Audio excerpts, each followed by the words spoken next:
Anyway, endorsements and testimonials are invariably given by clients in case who have been concluded in a satisfactory manner. Statements of satisfaction by those clients can be attributable to the results which the client perceived to be the most optimal to a particular matter. But the problem you run into is, again, if you're going to equate this to money or an acquittal or something of that nature, it compares your services to other individuals or raises the prospect of possible results that may or may not be achievable. Okay, it gives false hope, false expectations, so to speak. So here's how you get around this. The opinion says the following: a client who has obtained what he or she believes to be a satisfactory result will be more likely to praise the lawyer than the client who believes that he or she was less successful. Let's all say it together. Duh. Although the lawyer who has lost a particular case and was less successful in the matter may in fact have been better prepared, more knowledgeable, and overall the better lawyer. And look, this happens. You put your heart and soul into a case. You think you have a good case. You research it and you argue the bejeebers out of it in court, and you're passionate and you're a zealous, effective advocate. Okay. And there's nothing more that you or any other lawyer could have done in the case. And you wind up losing. And this has happened to all of us. If you've been practicing law for more than 10 minutes, it happens to all of us. Just a quick war story. I had a case like this, and I put my heart and soul into it. I tried it over 3 days, before a very, very, I'm trying to think of the good way to describe this judge.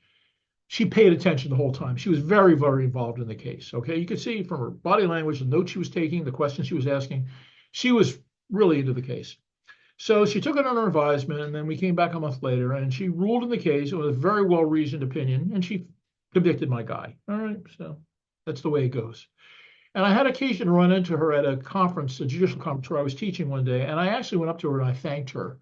I said, look, my client had his day in court, and he got a chance to tell his side of the story, and you listened to what he had to say, and you thought about it, and you thought about the context of the law, and you rejected what he had to say, okay? And you know what? That's all he's entitled to. And he got what he was entitled to from you. He got his day in court, and I thank you for the effort you put in. I really meant that, But the client, I don't think, was all that happy about it because he was the one that was going to suffer that. And the niceties of attorney professionalism are kind of lost on clients who get convicted of drunk driving and have all these horrible things happen to them, including going to jail, by the way.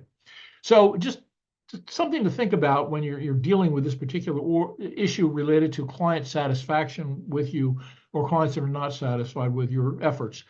And many times, if the client sees that you've done your best and you've really been passionate in the defense and thrown your life into it, they'll be okay with it if they lose, as long as they feel they had their day in court and they had their opportunity to put on a defense and have the judge listen to what they had to say. It's only when they think that they were treated unfairly, they didn't have their day in court, or that you didn't take their case seriously or didn't zealously represent them, that's where the problems occur, okay? Just keep that in the back of your mind. Client endorsements or testimonials which extol in any manner the professional efficiency or effectiveness of a lawyer are prohibited. Go back, look at that again. Client endorsements or testimonials which extol in any manner the professional efficiency or effectiveness of a lawyer are prohibited. You can't have that in there.